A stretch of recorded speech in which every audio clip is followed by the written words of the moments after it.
सुनि प्रेम धीरा एक कहूँ पलट कहूँ निसंग धनु तोरा श्री राम जय राम जय जय राम कहूँ पचम निसंग ए धनु तोरा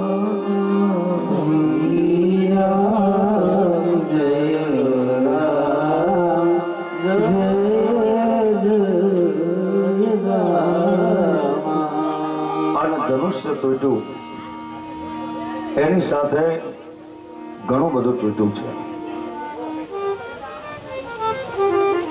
જનક મહારાજની પ્રતિજ્ઞા તૂટી, સુનૈના મહારાણીનો સંતાપ તૂટ્યો,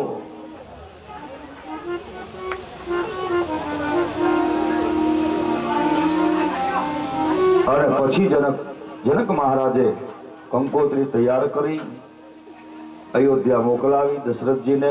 પણ એક પ્રશ્ન ઉભો થાય કે જ્યારે ધનુષ્ય યજ્ઞ થયો, દેશ દેશાવરથી રાજાઓને બોલાવ્યા છે, કંકોત્રી બધાને મોકલી જનક મહારાજે. હવે વિચાર કરો કે દેશ દેશાવરથી જો રાજાઓને બોલાવ્યા હોય તો રાજા દશરથને આમંત્રણ હોવું જોઈએ ને. અયોધ્યાનો રાજા છે, પણ એને જનક મહારાજે આમંત્રણ મોકલ્યું જ નથી, કંકોત્રી જ નહીં. બધા રાજાઓને તેડાવ્યા છે તો દશરથને તેડાવવા જોઈએ ને. શું કામ એને આમંત્રણ નથી આપ્યું? એનું એક કારણ રામચરિત્ર માનસને આધારે પાવાનું છે. ભાઈ કે લીવર છે.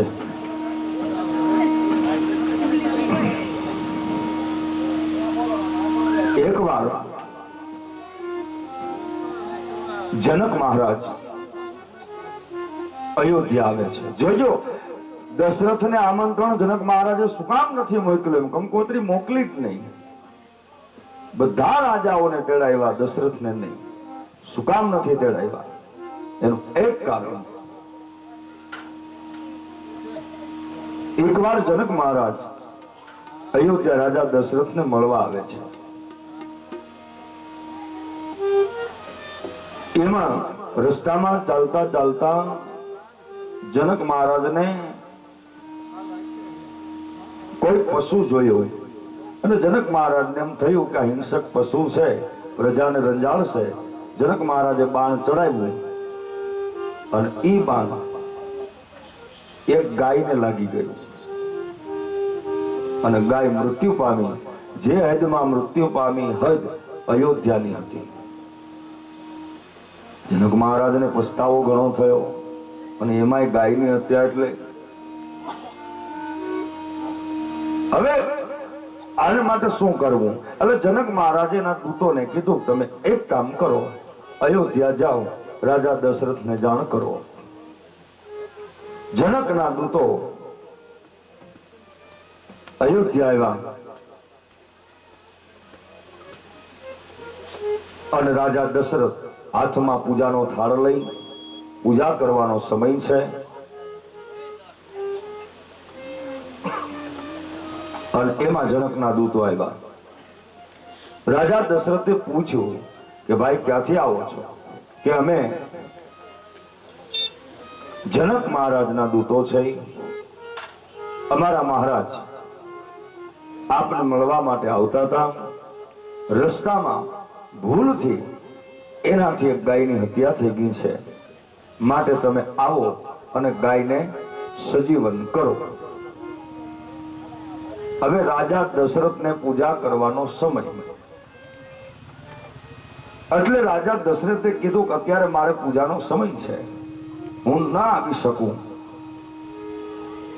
એટલે રાજા દશરથે ચારે બાજુ નજર કરી, એમાં એક ભંગી શેરી વાળે છે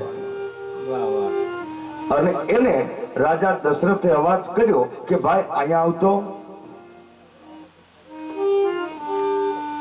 ભંગી આવીને એટલું કીધું, બોલો અન્નદાતા, શું કામ પડ્યું છે? કે આ જનકના દૂતો છે, એના મહારાજ આપણને મળવા માટે આવતા હતા. રસ્તામાં ભૂલથી એનાથી ગાયની હત્યા થઈ ગઈ છે. મારે અત્યારે પૂજાનો સમય છે. તું એક કામ કર, સરયુ નદીનું જળ લેતો જા અને ગાયને બેઠી કરી અને પાછો આવતો રહે. આટલી વાત કરીતા જનકના દૂતો સજળ થઈ ગયા. એક ભંગીને એમ કીધું, તું જા ગાયને બેઠી કરીને આવતો રહે. પણ હવે રાજા દશરથે કીધું એટલે ના તો ન પડાય. એ ભંગીને હારે લઈ સરયુ નદીનું જળ લીધું અને જ્યાં ગાય મૃત્યુ પામી છે ત્યાં આવે છે. જનક મહારાજે કીધું, મહારાજ ન આવ્યા? કે મહારાજ પૂજામાં રોકાયેલા છે. જનકના દૂતોએ કીધું કે ભાઈ આવ્યો છે ભંગી. જનક મહારાજે કીધું, લે ભાઈ, ગાયને બેઠી કરીને. અને તેથી ભંગી એમ કહેવાય કે હાથમાં જળની અંજલી લઈ અને એટલું બોલ્યો કે અમારા અન્નદાતાએ જીવનમાં કોઈ દી પાપ ન કર્યું હોય, અરે જીવનમાં શું, સપનામાં કોઈ પાપ ન કર્યું હોય તો આ ગાય બેઠી થાય એમ કહી અને જળની અંજલી ગાય ઉપર છાંટી અને ગાય તરત બેઠી થઈ છે. અને ઈ પ્રસંગ અટાણે જનક મહારાજને યાદ આવી ગયો કે નહીં હું ક્યાં કંકોત્રી મોકલું, વળી ક્યાંક કામમાં રોકાયેલા હોય અને વળી કોઈ ભંગીને કે જા તું તોડી આવી તો મારી દીકરીનું ભાગ બગડી જાય, એટલે આમંત્રણ નથી મોકલું. આ એક કારણ રામચરિતમાનસના આધારે એ ગાયનો પ્રસંગ યાદ આવી ગયો જનક મહારાજને કે અત્યારે પૂજામાં રોકાયેલા હોય, વળી કોઈ ભંગીને બોલાવે, જાનીભાઈ નવરો નથી, તોડી આવ્યું નહીં.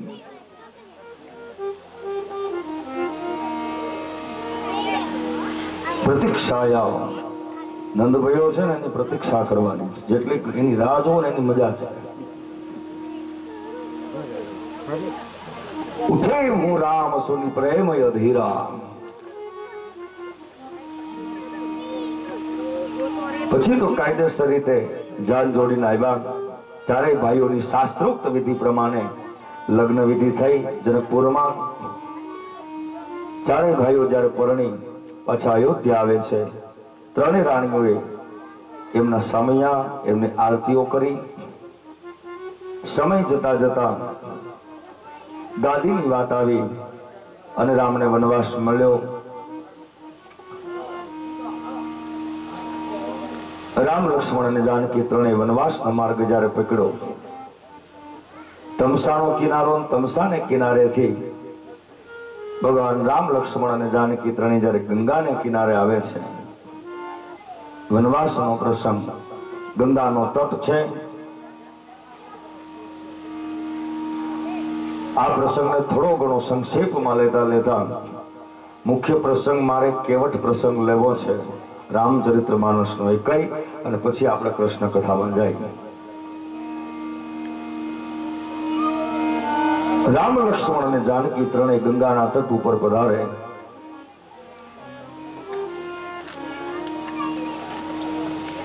અને કેવટ એટલે કાચબો આ તો આજ ખારવો થઈને ગંગાના કિનારે આવ્યો છે. ત્યાંનો રાજા હતો ગૃહ રાજા, નિષાદપતિ ગૃહ. અને જયારે કેવટને ખબર પડી કે રામ લક્ષ્મણ જાનકી ત્રણેય કાલે ગંગા પાર કરવાના છે, હવ પોતપોતાની નૌકા શણગારવા માંડ્યા.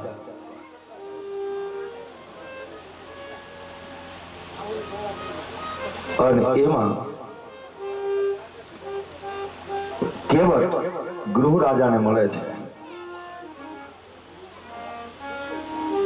રાતનો સમય છે.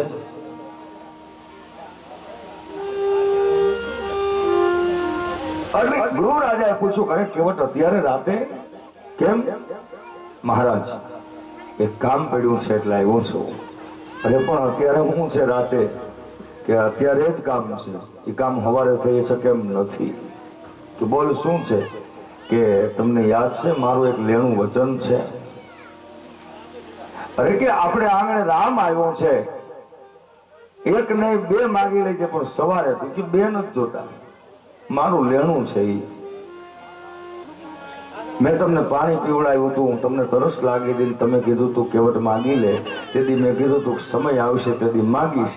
આજે સમય આવી ગયો છે એટલે મારું લેણું વચન માગવા આવ્યો છું. કે બોલ શું છે? કે તમે આખા ગામમાં ઢોલ પીટાવી દો કે કાલે ગંગાને કાંઠે કોઈએ નૌકા લાવવાની નથી કેવટ સિવાય. અને ગૃહ રાજા વચનબદ્ધ અને ઢોલ પીટાવી દીધો. આખા નગરમાં જાહેરાત થઈ કે કાલે ગંગાને કિનારે કોઈએ નૌકા લાવવી નહીં કેવટ સિવાય. જેટલા જેટલા લોકોએ નૌકા શણગારી હતી બધાની રહી ગઈ. આ ભક્તિ માર્ગ આવો છે. ભક્તિના માર્ગમાં છે ને હરીફાઈ ન હોય. જે જે લોકોએ નૌકા શણગારી છે એમાં હરીફાઈ છે કે મારા હું કાંઈક વધારે સુંદર શણગારું, રામ મારી નૌકામાં બેસે. બીજાને વળી એમ થાય કે એથી વધારે કાંઈક વિશેષ હું શણગારું, રામ મારી નૌકામાં બેસે. ભક્તિના માર્ગમાં હરીફાઈની વાત ન હોય. બધાની નૌકા રહી ગઈ અને કેવળ ગરીબ માણા બિચારો તૂટેલી ફાટેલી નૌકા ગંગાને કાંઠે ઉભો છે. સવારનો પોર, રામ લક્ષ્મણ જાનકી ત્રણે ગંગાના તટ ઉપર, હારે ગૃહ રાજા છે અને અકળ ઉભો છે. એમનો અકળ નથી પગે લાગતો, નથી હાથ જોડતો, એમના અકળ ઉભો ગંગાને કાંઠે કેવટ. રામે કીધું કેવટ અમારે સામે કિનારે જવું છે, તારી નૌકાની અમે માંગણી કરીએ છીએ. કેવટ કાંઈ બોલ્યો નહીં. એટલે ગૃહ રાજાએ કીધું કેવટ આપણા મહેમાન છે હો. કેવટે કીધું મહારાજ, ગૃહ રાજાને કહે છે તમે વચનબદ્ધ છો. રામને કીધું કે તમારે ત્રણેય જણાની મને ખબર છે.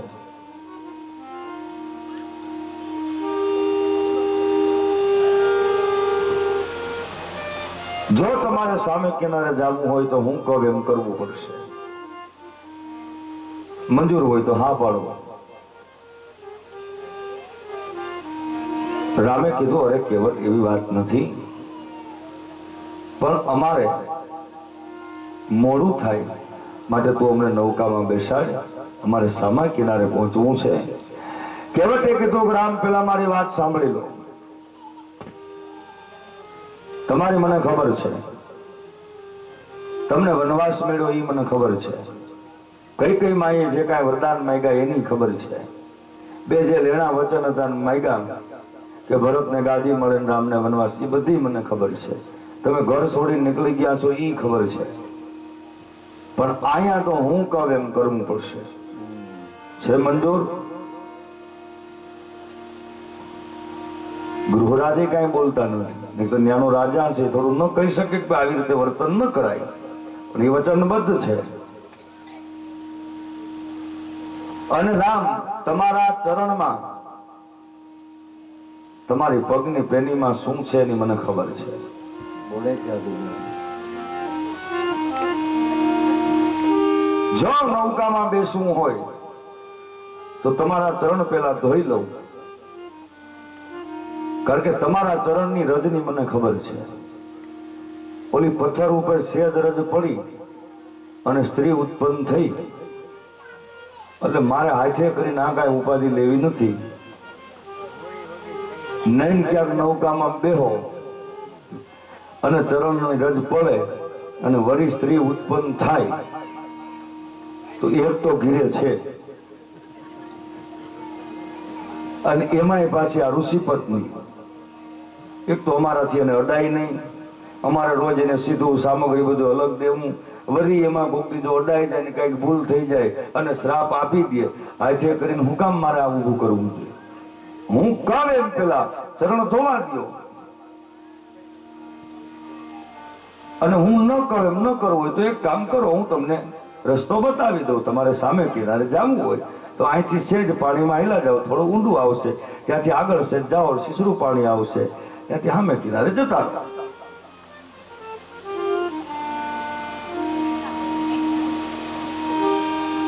રામે કીધું, અરે કેવટ એવી વાત નથી, પણ તું ચરણ ધો ના અંતે અમારે બહુ વાર લાગે. કે નહીં મહારાજ, હું એટલું જાણું છું કાંઈ બીજી નૌકા ક્યાંય છે નહીં, અને બીજી નૌકા તમને મળે એમ પણ નથી. અયોધ્યાથી નીકળવાનું તો એવું ઘરે ભેગે નીકળાશો એ મને ખબર છે, એટલે વાહન કાંઈ તમારી પાસે છે નહીં. બીજું, તમારી પાસે ઉતરાય જેવું કાંઈ છે નહીં.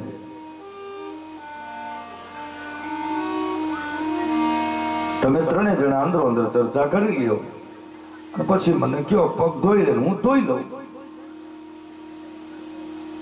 બાકી હું તમને હાથ જોડું, મને પગ ધોવા દો, એ આ કહેવત નહીં.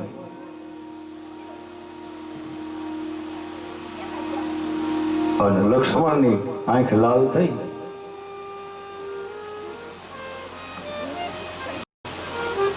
અને લક્ષ્મણની લાલ આંખ થઈ અને લક્ષ્મણે સેજ ભાથામાં હાથ નાખ્યો. ભાથામાં હાથ નાખ્યો, અડધું તીર બારું નીકળ્યું અને કેવટે કીધું બસ. રામને કીધું, તમારા નાના ભાઈ નો મગજ જરાક તેજ લાગે છે, એમ હું ડરી જાવ એવો નથી હો. તમને એમ કે અમે ક્ષત્રિયો છે બીજો આ કહેવત નહીં. અને તમારા ભાઈ જો બાણ મારે તો મને કેટલા ફાયદા છે એ તમને કહી દઉં. પહેલું કે માણસની છેલ્લી ઘડી આવે ને ગંગાનું એક ટીપું ન મળે, અને તમારા ભાઈ બાણ મારે ગંગાનો કિનારો અને હું તરી જાઉં, એ પહેલો ફાયદો. બીજો ફાયદો કે મારું મૃત્યુ થાય એટલે મારી શમશાન યાત્રા, મારી વિધિ, મારું બધું પતે ત્યાં સુધી તમારે ત્રણેયને રોકાવું પડશે. એટલે ભાથામાંથી જે બાણ કાઢ્યું તો લક્ષ્મણે પાછું મૂકી દીધું, આને મારવા જેવો નથી. તમે ત્રણેય જણા અંદર અંદર નક્કી કરો શું કરવું છે, બાકી બેહવા નહીં દઉં. આ કેવટ આટલી બધી દલીલો કરે રામની સામે, એટલે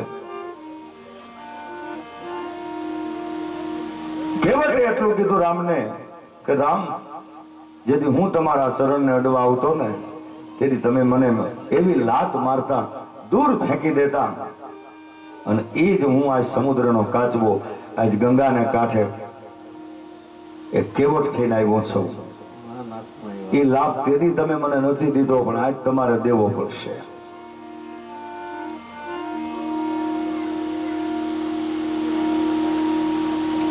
એટલી જ આ વાત કરી ભગવાન રામે કીધું કે વટ,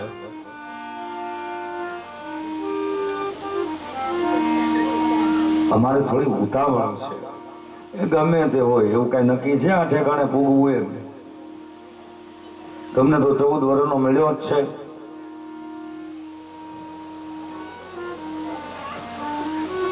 હાલ જા ભાઈ, ધોઈ લેને બાપા, હાલ. અને કેવટે કીધું ઉભા રહ્યો, એમ ધોઈ ન લો, મને ખબર એટલી પડે છે, ભલે અમે અભણ છે, અમારો અશિક્ષિત સમાજ છે, અભણ સમાજ છે, પણ અમને એટલી ખબર છે કે કોઈ પણ ધર્મ કાર્ય કરવું હોય, પૂજાનું કાર્ય કરવું હોય તો એકલા ન થાય, ઘરવાળા હારે જોઈ. ઉભા રહ્યો, મારી પત્નીને બોલાવી આવું. લક્ષ્મણે કીધું લ્યો. નાના માણા હોય ને બહુ માન ન દેવાય. હવે ઘરે જાય ને એની પત્નીને બોલાવે ત્યાં સુધી આપણે ઊભું રહેવાનું. રામે કીધું કે ભાઈ હવે એની ઈચ્છા પૂરી કરી લેવા દે ને. કેવળ દોડતો દોડતો ઘરે આવી પોતાની પત્નીને વાત કરી. વિચાર તો કરો, જેમાં ચરણ ધોવા છે પાત્ર ઘરમાં નથી. રોજના રોટલા ઘડવાની જે કથરોટ હતી ને લાકડાની, એ કથરોટ લઈ અને ગંગાને કિનારે કેવળ એની પત્ની, એના છોકરા અને એનો આખો સમાજ ગંગાને કિનારે આવે છે. અને કેવટે એ કથરોટ ભગવાનના ચરણ પાસે રાખી.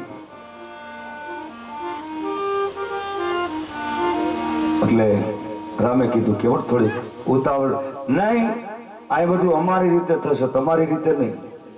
તમે કયો એમ ન થાય, અહીં તો અમે કઈ એમ થાય.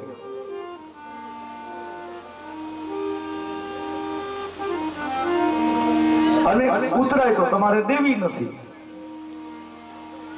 અમને એટલી ખબર પડે છે તમે 14 વર્ષનો વનવાસ લઈને નીકળ્યા છો, તમારી પાસે કાંઈ ઉતરાય જેવું છે નહીં. મારે કાંઈ જોતું નથી, ઉતરાય લેવી નથી.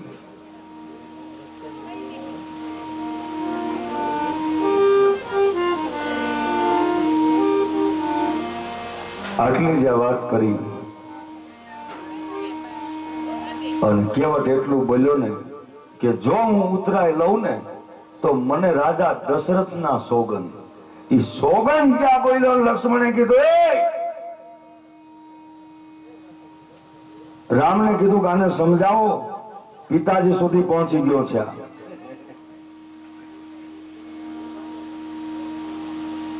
લક્ષ્મણને કીધું તું ધીરો રહે.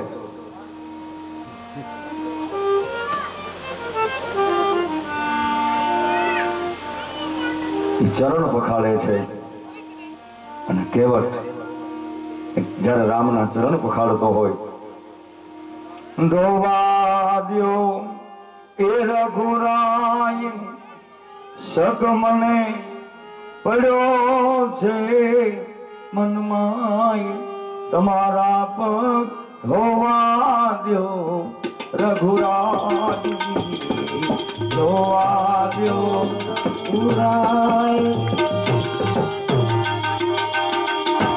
ધોવા દ્યો રઘુરાય, ધોવા દ્યો રઘુરાય, પ્રભુ મને સકળો મનમાય દ્યો રઘુરાય. આ કેવટે માંગણી કરી જ નથી કે પગ મને ધોવા દો રઘુરાય. કેવટ માગે નહીં, એને માગ્યું નથી. સામેથી રામને કેવું પડ્યું કેવટ ધોઈ લે. અગણ કેટલું યાદ રાખે પેલો ભણેલ ભૂલી જાય.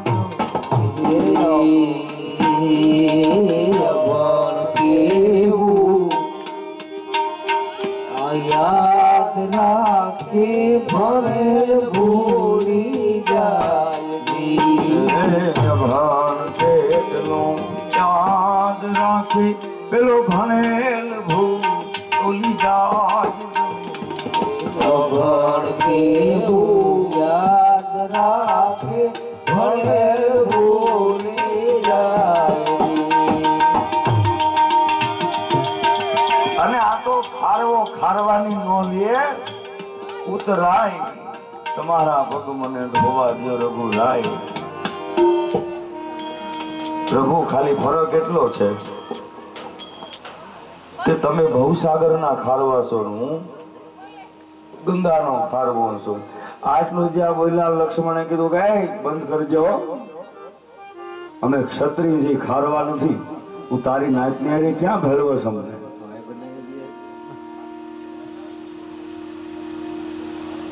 તમે બહુ સાગર ના ખારવા છો. અને ચરણ જ્યાં ધોવા લાગ્યા, કેવટે કીધું અરે પ્રભુ આટલા બધા ડોલો છો કેમ? કે મને બીક લાગે છે. માથું પકડાવે કેવટ અને કેવટ ચરણ પખાડતો હોય. પગ ધોવાઈ ગયા પછી રામે પૂછ્યું, કેવટ હવે નૌકામાં બેસીએ કે નહીં? ઉભા રહ્યો. તમારો ભણેલો ગણેલો સમાજ, તમારો શિક્ષિત સમાજ અમારા બાપ દાદાની કોઈ વિધિ તર્પણ કરાવવા નથી આવ્યું, નથી પિંડદાન કરાવવા આવ્યું. માટે એક કામ કરો, અમારા પિતૃઓનું, અમારા વડવાઓનું તમે તર્પણ કરાવો. લક્ષ્મણે કીધું, હવે આને ઉતરેમાં બાકી હું રાખ્યું છે? આ કેવટ કેટલો ત્યાં રહેશે વિચાર તો કરો. બાપ દાદાને પણ એનું તર્પણ કરાયું રામની પાસે, અખિલ બ્રહ્માંડનો માલિક.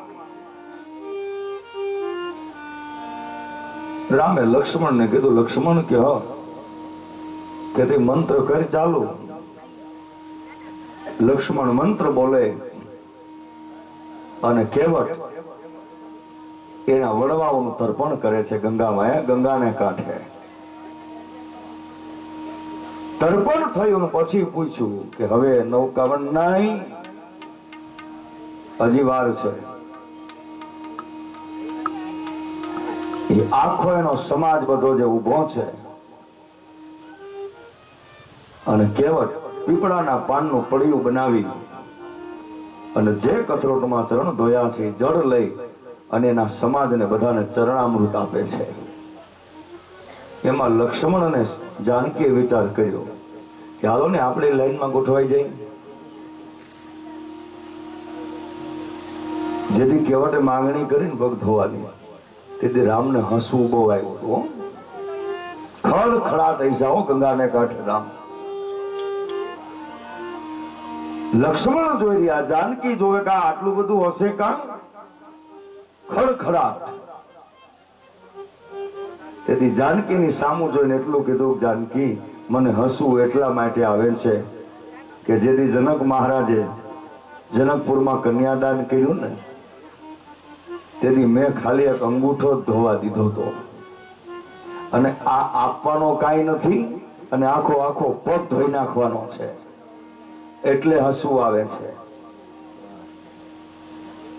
લક્ષ્મણની સામું જોઈને એટલા માટે હસવું આવ્યું કે લક્ષ્મણ એક દી હોળી ધૂળેટીનો તહેવાર હતો અને ધૂળેટીના તહેવારને દિવસે તે જાનકીની સાથે એવી શરત કરેલી, નહીં તો બે ચરણની સેવા લક્ષ્મણ કરતા, પણ જાનકી આવ્યા એટલે પછી ભાગ પડે ને. જમણા ચરણની સેવા લક્ષ્મણ કરે, ડાબા ચરણની સેવા માં જાનકી કરે. આવી એક શરત થઈ. પણ એમાં થયું એવું કે ધૂળેટીનો તહેવાર અને ભાભીની પાસે દિયર કઈક માગે,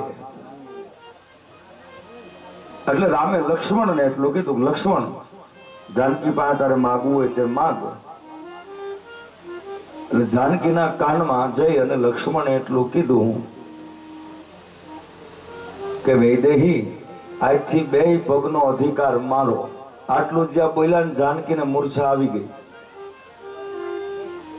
હા ને બધાએ લાલ આંખ કરી લક્ષ્મણ હામું કેવું તે શું માંગ્યું છે. પછી રામે સમજાવ્યા લક્ષ્મણને કે તમે એને જઈને એટલું કહો કે જમણા ચરણની સેવા મારી અને ડાબા ચરણની સેવા તમારી, અને તમે જ્યારે સેવા કરવા જાઓ ત્યારે મને તમારે સામેથી બોલાવવાનો કે લક્ષ્મણ હાલ. એટલું જઈ અને જાનકીની કાનમાં બોલ્યા, તે જાનકીની મૂર્છા ઉતરી. એટલે હસવું એટલા માટે આવ્યું છે કે તમે તેથી મારા ચરણ માટે ઝઘડો કરતા હતા અને આજ આપવાનો કાંઈ નથી, બે પગ ધોઈ નાખવાનો છે.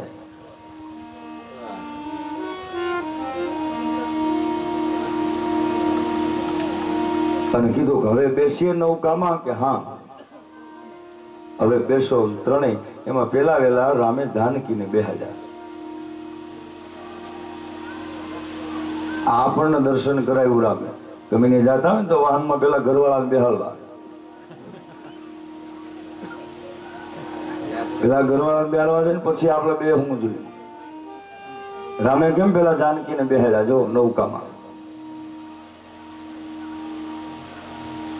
ત્રણેય જણા બેઠા અને કેવટે નૌકાનો દોર છોડ્યો. નૌકા ચાલુ થઈ, સામે કાંઠે પહોંચવાની તૈયારી, અને એવી કરવટ બદલી અને પાછી ગંગા નદીની મધ્યમાં. અને લક્ષ્મણે કીધું, ભૈયા આને કઈ નવી રમત ચાલુ કરી છે હવે.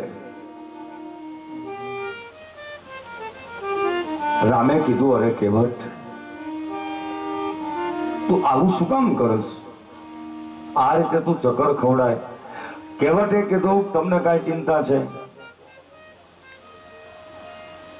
કે આ તારીખે આ જગ્યાએ પહોંચવું, આ તારીખે આ જગ્યાએ પહોંચવું, એવું કઈ નક્કી છે કે નહીં? કે તો પછી 6 મહિના અહીંયા થઈ જાય, તમને વાંધો શું છે?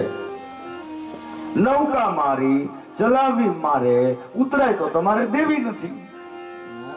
આને તે લક્ષ્મણે કીધું, એ તું ઉતરાયનું બંધ કર હવે. તારા બાપ દાદાનું તર્પણ અમારી પાસે કરાવી લીધું છે તે. રામે કીધું, કેવટ એવી વાત નથી, પણ તું આ રીતે ચક્કર ખવડાવે ને એટલે અમને પડી જવાની બીક લાગે છે. અને તે કેવટે કીધું, ઓહો હો, તમને પડી જવાની બીક લાગે છે? કંટાળો આવે છે? કંટાળો આવે છે એમ જ્યારે રામે કીધું, કેવટે કીધું કે મેં તમને 2-4 ચક્કર ખવડાવ્યા અને તમને કંટાળો આવી ગયો? તમે તો અમને ભવસાગરના ફેરામાં એવા નાખ્યા છે કે હજી અમે કંટાળ્યા નથી. પડી જવાની બીક લાગે છે કે હા, કે તો એક કામ કરો, મારો હાથ પકડી લ્યો. આ કેવટ અભણ કેટલું યાદ રાખે, અને પેલો ભણે એનું ભૂલી જાય. પગ મને ધોવા દ્યો રઘુરાય, મારો હાથ પકડી લ્યો. અને હાથ પકડો ભગવાન રામે.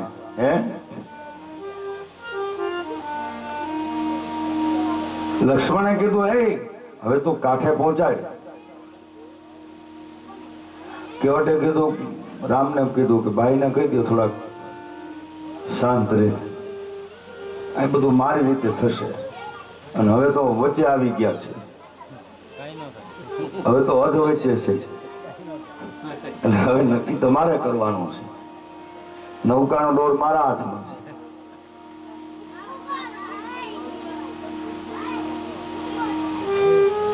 આ નૌકાની વાત યાદ આવી ને એટલે હું તમને વાત કરતો. અમે કથા કરવા ગયા હતા, ભાગવત કથા જ હતી. પછી 9 વાગ્યાનો ટાઈમ હતો કથાનો, એટલે બહુ મોટી નદીમાં બધી નૌકા હાલે. એટલે અમે બધા ગયા, એટલે બપુ હતા ને તમે ડાકોર, એટલે નૌકા હાલે ને, એટલે ઓલા લોકો અમને જોઈ ગયા, એટલે કીધું કોઈ મહારાજ છે, એટલે અમને એને નૌકા અમને સોંપી દીધી, તમે આટો મારી આવો. હવે એ અમને કેમ આંકવી અમને ખબર નહીં. કઈક પગથી ચલાવવાની હતી નૌકા. એ લઈને અમે નીકળી તો ગયા, પણ અધવચ્ચે ગયા હલવાના, કોઈ રીતે હાલે. કીધું જાવું ક્યાં? આવે 9:30 થઈ ગયા, કથાનો ટાઈમ થઈ ગયો. વા ઓલા રાહ જોવે કે ભાઈ મહારાજ હજી કેમ આવ્યા નથી. અને અમે મધદરિયે હલવાના. નો આમ જવાય, નો આમ જવાય, હાલે જ નહીં. ગમે એમ પેન્ડલ મારો ને તો એ નૌકા હાલે નહીં. બાપુ આવ્યા હતા, આમ બધા હલવાના. કીધું કોક જઈને સમાચાર તો દો આમ થયું છે એમ. એટલા આજુબાજુમાં કોઈ નહોતું. ન કરે વળી એમ કઈક આને કેમ હાંકવું તો કયો. એ સવારની કથા જ અમારે બપોર સુધી બંધ રહી, કારણ કે બીજું કોઈ હતું નહીં. બપોર સુધી બંધ રાખી. અમને ઈ ગોતવા લાગ્યા બધે ફરવા આખા ડાકોરમાં, કે આ ડાકોરમાં ક્યાંય ખોવાઈ ગયા મહારાજ, ક્યાં કોઈ ઉપાડી ગયું. આ ગયા ક્યાં? જેની નૌકા લીધી હતી ઈ ગોતતો હતો કે આવડા હકોટું લઈને ગયા બધું. ઈ આવ્યો કાંઠે, એને જોયું, આમ નજર કરી અને દેખાણું કે હલવાણા છે બધા મધદરીએ. ઈ આવ્યો બીજી નૌકા લઈને, આ નૌકામાં એને લીધો, પછી એને એની રીતે ચલાવ્યા. તઈ અમે 11:30 પાછા આવ્યા કાંઠે. તો કથાનો ટાઈમ પૂરો થઈ ગયો.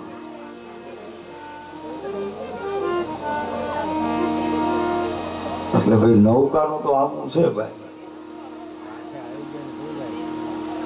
એટલે તો કહેવત કે છે રાખવી મારા, આમાં તમને ખબર ન પડે. કહેવત જ્યાં સામે કિનારે લઈ આવે છે. રામ લક્ષ્મણ જાનકી ત્રણેય જ્યારે નીચે ઉતરાયની ના પાડી અને ત્યારે કહેવતે કીધું, પ્રભુ મારે ઉતરાય નથી જોતી, પણ એક વચન મને આપો કે 14 વર્ષનો વનવાસ પૂરો કરીને જ્યારે પાછા આવશો ને, તે પાછા તમે મને મળવા આવશો, મારી નૌકામાં બેસશો. લક્ષ્મણે મનમાં કીધું કે હવે અહીંયા આવી બીજા અમે, આટલી માથાકૂટ તારી હારે ક્યાં કરવા આવી? તો ડાયરેક્ટ વિમાન લઈને ન નીકળી જાય. રામ લક્ષ્મણ જાનકી ત્યાંથી આગળ વધતા 14 વર્ષનો વનવાસ પૂર્ણ કરી રાવણ આદિ રાક્ષસોનો સંહાર કરી પુષ્પક વિમાનમાં બેસી રામ લક્ષ્મણ જાનકી ત્રણેય જ્યારે ફરી કેવટને મળ્યા, કેવટને હારે લીધો. બીજા જે કઈ વાનર સેના હતી એને પણ હારે લઈ અને રામ અયોધ્યા જ્યારે પધારે છે. અને આ બાજુ ખબર પડી કે રામ 14 વર્ષનો વનવાસ પૂર્ણ કરીને આવે છે. 14 વર્ષ પછી અયોધ્યામાં દીવડા પ્રગટ થયા, દીપમાળાઓ પ્રગટ થઈ, આખી અયોધ્યાને શણગારવામાં આવી. રામ લક્ષ્મણ જાનકી ત્રણેયના વલકલ વસ્ત્રોને ઉતરાવી રાજનો પોશાક પહેરાવવામાં આવ્યો અને રાજનો પોશાક પહેરી રામ અને જાનકી બેને અયોધ્યાની ગાદી ઉપર બેસાડવામાં આવ્યા. પ્રથમ તિલક વશિષ્ઠ મહારાજે કર્યું અને આખી અયોધ્યામાં જ્યાં જય જયકાર થયો. રામ જાનકી બે જ્યારે અયોધ્યાની ગાદી ઉપર બેઠા છે, અયોધ્યાની જનતાએ એમનો જય જયકાર કર્યો અને રામ રાજ્ય અયોધ્યામાં રામ રાજ્યનું સ્થાપન થયું. એકવાર આપણે પણ એમનો જય જયકાર કરી અને રામકથાને વિરામ આપીએ. શ્રી રામચંદ્ર ભગવાન અયોધ્યા ધામ કી, સરયુ મૈયા કી, નમઃ પાર્વતી હર મહાદેવ.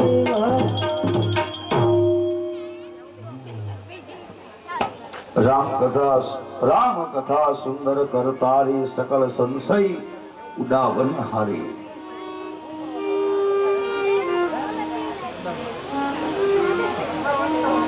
રામ કથાને વિરામ આપી અને આપણે હવે કૃષ્ણ કથા તરફ જાય. કનૈયો ક્યારનો રાહ જોવે છે.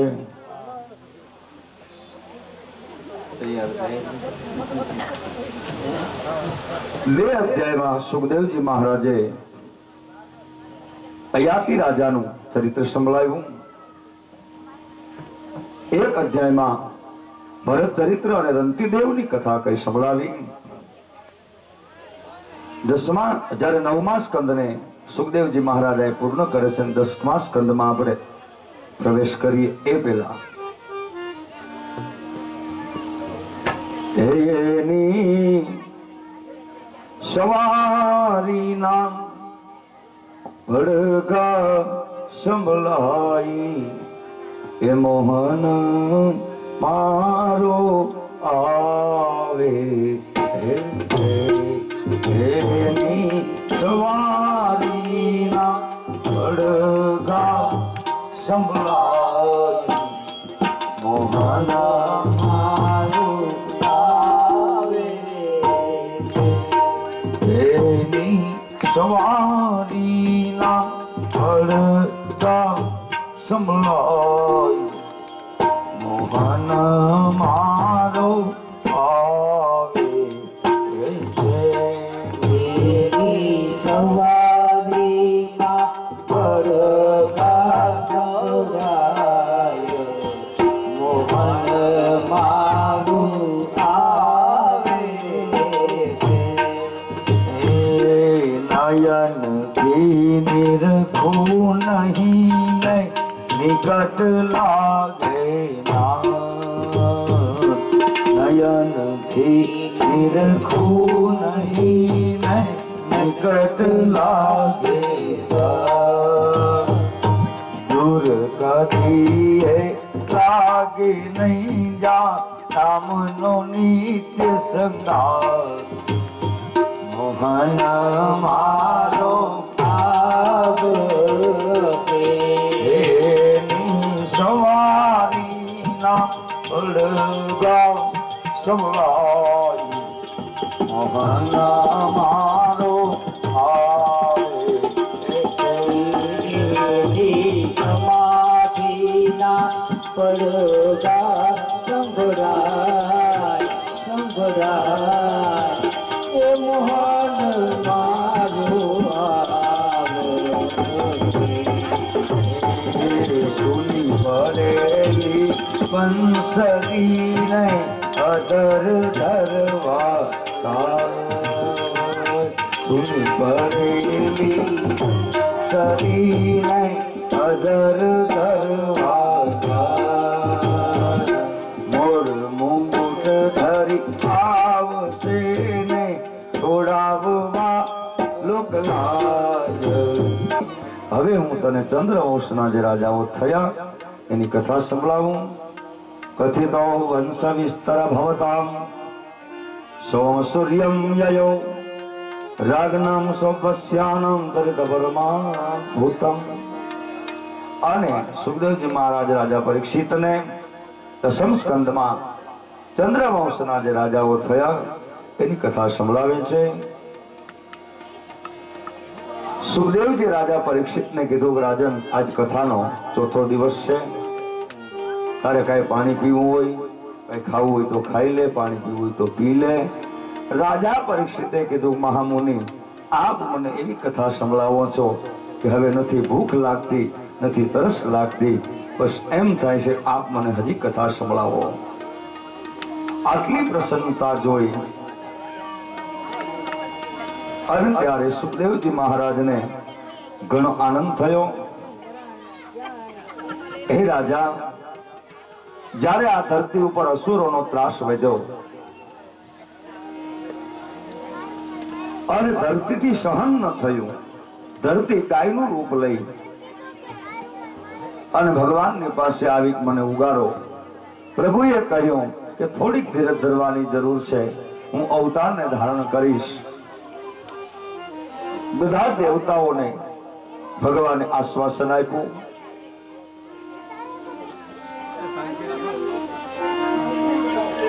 જ્યારે ધરતી ઉપર બહુ અસુરોનો ત્રાસ વધ્યો ધરતીથી સહન ન થયું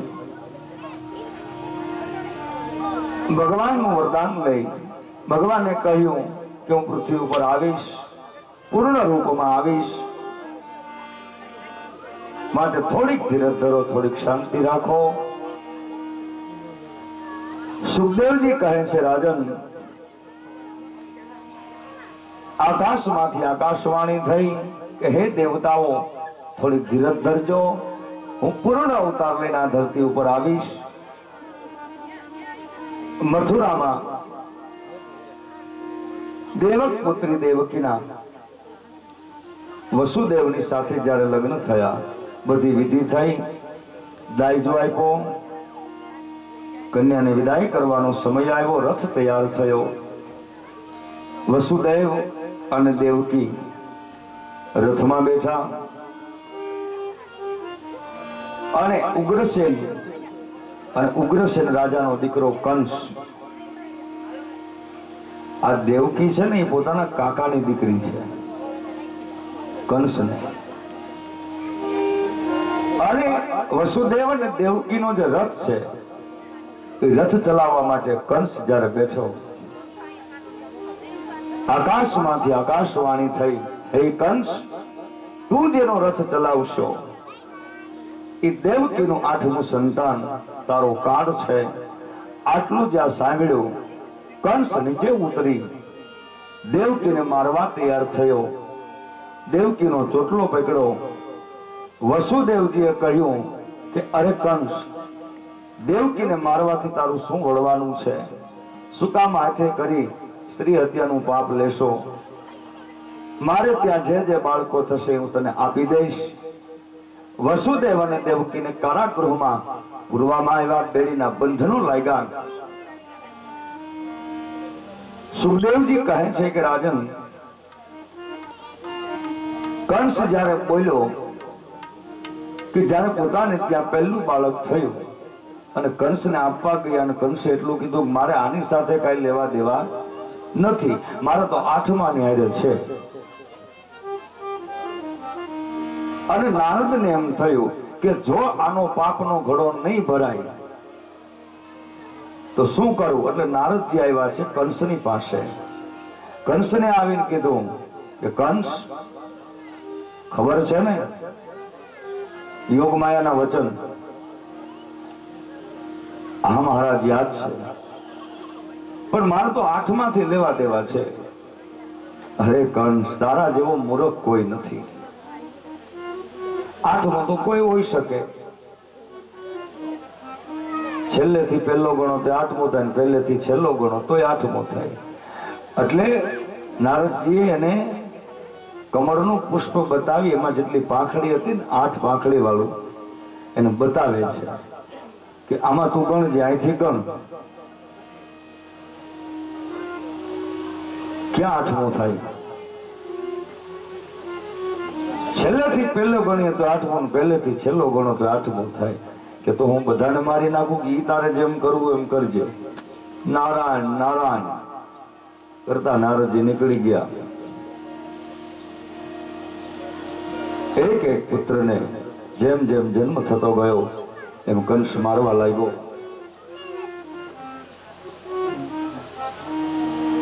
સુખદેવજી કહે છે કે રાજન, જ્યારે આનો પાપનો ઘડો ભરાણો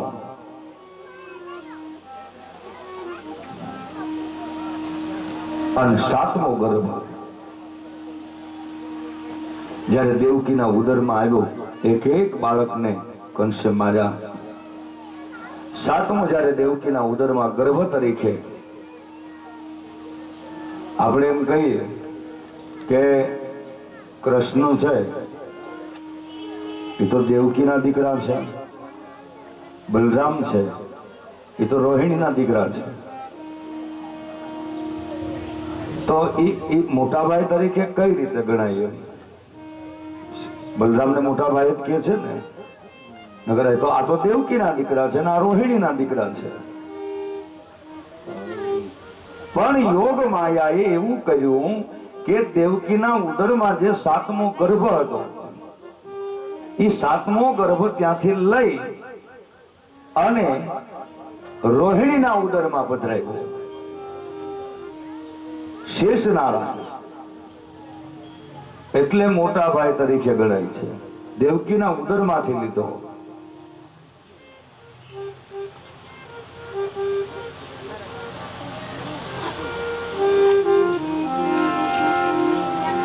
અને જ્યારે ભગવાન નારાયણ સાક્ષાત પધારે, બેડીના બંધનો લાગ્યા હોય અને બેડીના બંધનો દ્વારા કારાગૃહમાં તેજ પથરાણું અને ભગવાન ચતુર્ભુજ નારાયણના રૂપમાં પ્રગટ થયા. અને એવી રાત, શ્રાવણ મહિનો,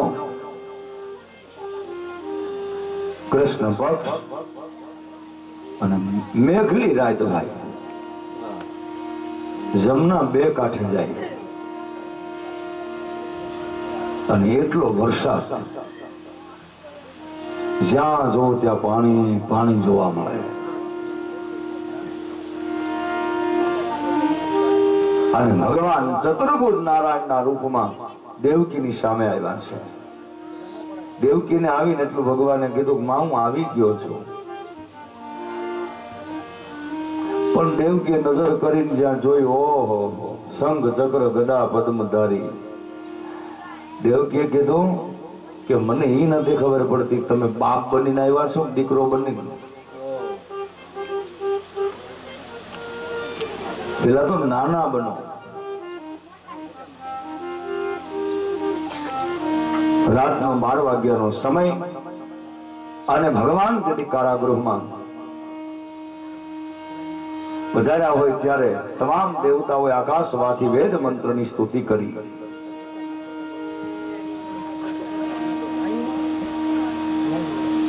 અને ભગવાન નાના બન્યા કે માં હવે તો તારો દીકરો છો ને કે નહીં? કેમ? સાધારણ બાળક હોય તો એને 2 હાથ હોય. પેલા 2 હાથ વાળા બનો. 2 હાથ વાળા બન્યા. માં હવે બરોબર કે હજી બરોબર નથી? કેમ?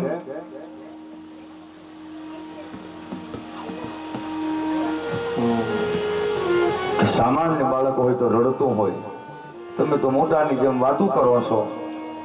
અને કારાગૃહની અંદર જ્યારે ભગવાન શ્યામ સ્વરૂપ ભગવાન નટવર જ્યારે પધારે છે ત્યારે એમ કહેવાય આકાશમાંથી દેવતાઓ સ્તુતિ કરવા લાગ્યા અને વેદો પણ ચારે બાજુ જયજયકાર થવા લાગ્યો. પ્રકાશ પથરાણો. ઋષિ મુનિઓ સંધ્યા ઉપાસના કરવા લાગ્યા. અને ભગવાને કહ્યું માં હું આવી ગયો છું. શ્રાવણ મહિનો આઠમની વીતીથી ઓહો મેઘની રાત વરસાદ વરસે જમના 2 કાંઠે જાય ભરપૂર વહે અને ચારે બાજુઓથી સમુદ્રો નદીઓ સરિતાઓ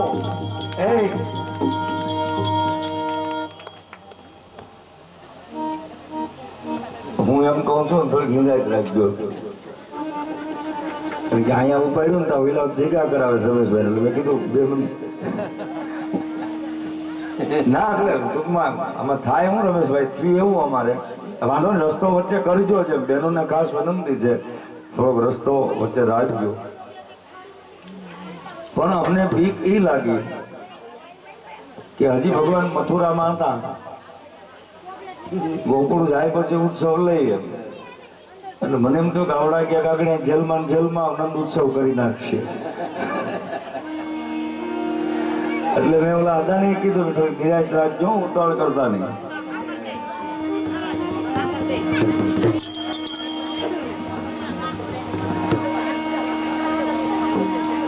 ભગવાન નાના બેના માને કીધું કે માં હવે બરોબર. અને ભગવાન રુદન કરવા લાગ્યા. એટલો વરસાદ વરસે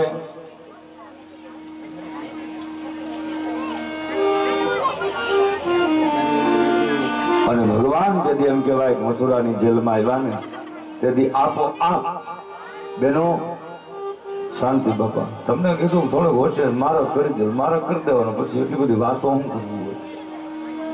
થોડીક વાર શાંતિ રાખો.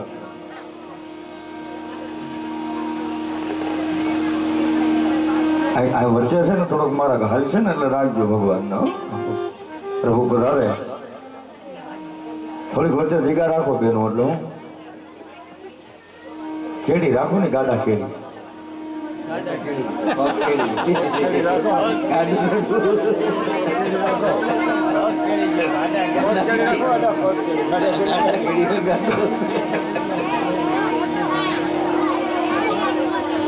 અને ભગવાન આપોઆપ વસુદેવ અને દેવકીના બેડીના બંધનો તૂટી ગયા. ભગવાન પધારે ને એટલે આપોઆપ બંધન તૂટી જાય માયાના. અને કરંડિયો આવ્યો. વસુદેવજીએ ભગવાનને કરંડિયામાં લીધા. જેલના તાળા આપોઆપ તૂટ્યા. એને લઈ ભગવાનને ત્યાં પધરાવી અને વસુદેવજી ત્યાંથી નીકળે છે. પાછા આવ્યા. વસુદેવજી જ્યાં ફરી આવ્યા ને મથુરા તો આપોઆપ બંધનો લાગી ગયા.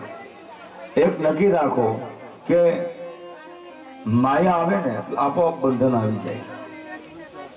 બાળકીનો રડવાનો અવાજ સંભળાયો અને સેવકોએ જે એને કંસને હુકમ કર્યો મહારાજ તમારો કાળ આવી ગયો છે.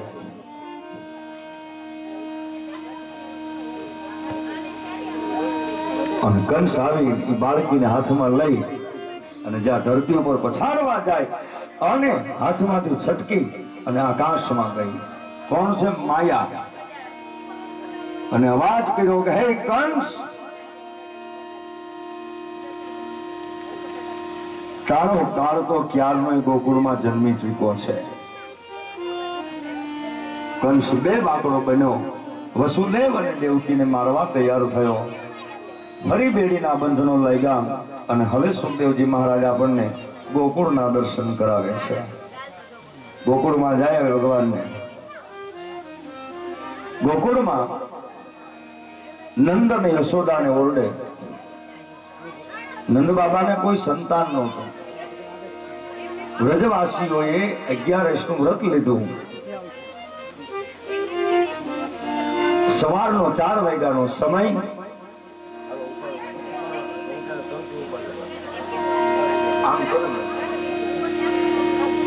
સવારનો 4 વાગ્યાનો સમય છે અને સવારના 4 વાગ્યામાં નંદ બાબાની બેન સુનંદા જ્યાં યશોદાની પાસે આવીને જોયું અને ગોદમાં સાવલું રૂપ જોઈ અને સુનંદાનો આનંદ ક્યાંય સમાતો નથી.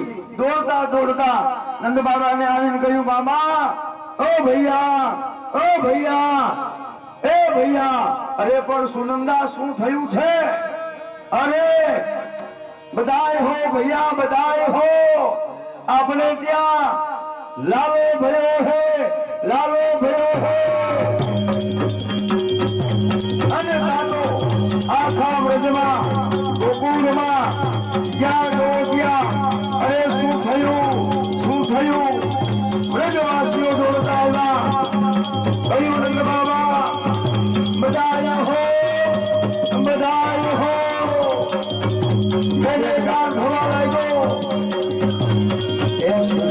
તમે બપોરે 7-8 લાકડા ખાઈ ગયા છો.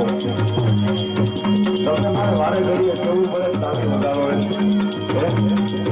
બપોરે 7-8 લાડવા ઉપાડી ગયા છો તમે. અને એ પાછા કાજુ બદામ નાખેલા. ઓહો, કેટલા ગણ કરે. તાલીમાં કઈ મોળક થોડી હોય.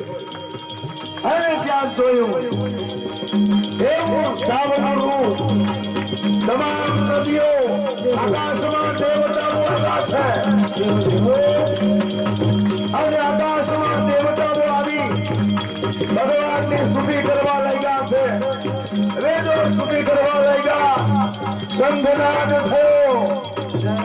આખા વ્રજમાં કોઈએ પૂછ્યું કે હવે કઈ બાજુ જાવ છો? અરે નંદ બાબાને ત્યાં લાલો ભયો છે, યશોદાને ત્યાં લાલો ભયો.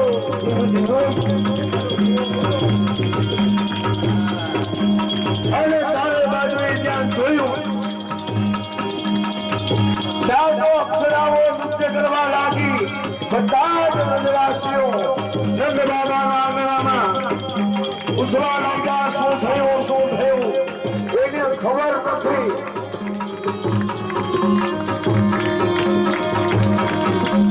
અને ત્યાં તો સુનંદા કહે,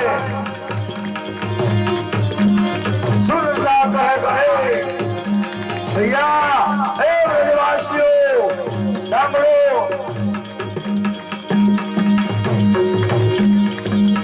અને ત્યાં જોડે હાસમાં હાસમાં હાજી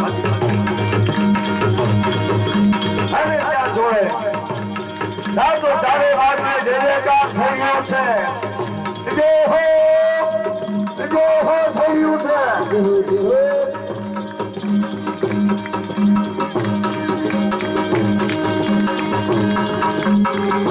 ત્યાં જોડે ત્યાં મંડાઈઓ ખેલવા લાગી, પુષ્પો ખીલવા લાગ્યા. ઋષિ મુનિઓના ધ્યાન ભંગ થવા લાગ્યા છે. અને ત્યારે આખા વ્રજમાં વ્રજવાસીઓ, ગોપીઓ, સુનંદા, ગોવાળિયાઓ આદિ આદિ બધા દોડતા આવ્યા.